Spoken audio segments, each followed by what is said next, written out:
For years, the Apple Watch SE felt kind of like a compromise if you were looking at buying the Apple Watch. Save a little bit of money, have most of the good features removed. But the Apple Watch SE 3 is almost the exact same watch as the flagship Series 11. There's just a couple of niche features that you're missing out on. And if you get this, you're going to save $150. So in this video, we're going to talk about everything that's great about the Apple Watch SE 3, and we'll decide if the compromise is worth saving the money. I've been an Apple Watch user for years with the Series 4, the Series 10, the Series 11. I've got the Ultra 3 as well. And after using the SE3 for a while, I found it honestly gives you the same exact Apple Watch experience that all the other models do.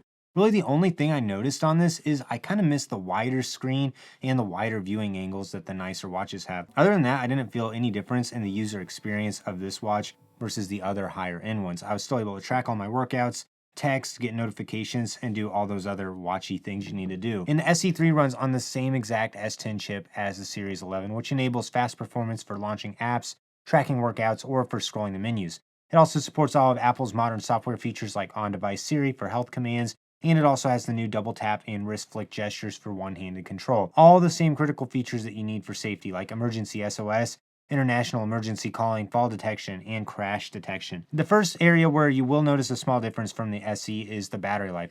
It gives 18-hour battery life, which I found for me was enough to make it through a whole day. And it also gives you fast charging, so a 15-minute charge on this can get you up to 8 hours of use, which is great if you want to use this for sleep tracking. So the battery life on this is going to be a little bit shorter than that of the Series 11. But now it finally has the always-on display, which is the biggest feature upgrade from the previous SE version 2. And you don't have to actually lift up your watch to activate the screen, which makes this feel a lot more like a watch than the previous SEs did. I will say one area where this could be improved is the Series 11 is brighter at 2000 nits of brightness, and this has 1000 nits of brightness, which is still plenty for most day-to-day use, but the 11 will definitely be better in those brightest moments of the day. Also, the Series 3 is a little bit smaller, and it's a little bit thicker than the Series 11 as well. So even though the display is pretty nice on the SE3, it's not quite on the same level as the Series 11. The most significant compromise if you get the SE3 is it's missing the big 3 advanced health metrics found on the Series 11. There's no ECG app for checking a regular heart rhythm, no blood oxygen sensor, and there's no hypertension notifications on this. It's also missing the ultra wideband chip, which means that you can't use precision finding for your iPhone. You can still use this to make your iPhone beep, but it's not going to be on the same level as the Series 11 where you can actually get directions and go towards the iPhone. I found for day-to-day use, this doesn't really matter because you can almost always still hear the sound whenever you trigger Find My iPhone on this.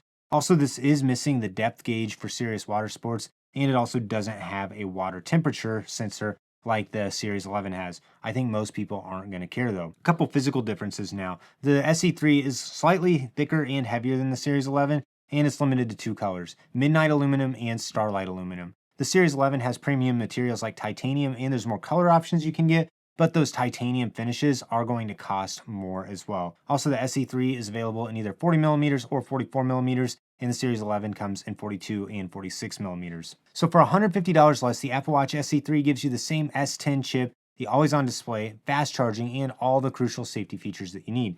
This is going to be the best Apple Watch for the majority of people. You should really only upgrade to the Series 11 if you absolutely need the advanced health metrics like your ECG and your blood oxygen sensor, or if the thinner design and the wider viewing angle on the screen are non-negotiable for you. So what do you think? Does the new Apple Watch SE3 offer enough to make it worth buying, or do you still think that the Series 11 is worth the extra cash? Let me know in the comments down below what you think. Like this video, subscribe to the channel so you don't miss out on any upcoming content. If you're interested in buying an Apple Watch, I do have links for my favorite models in the description below.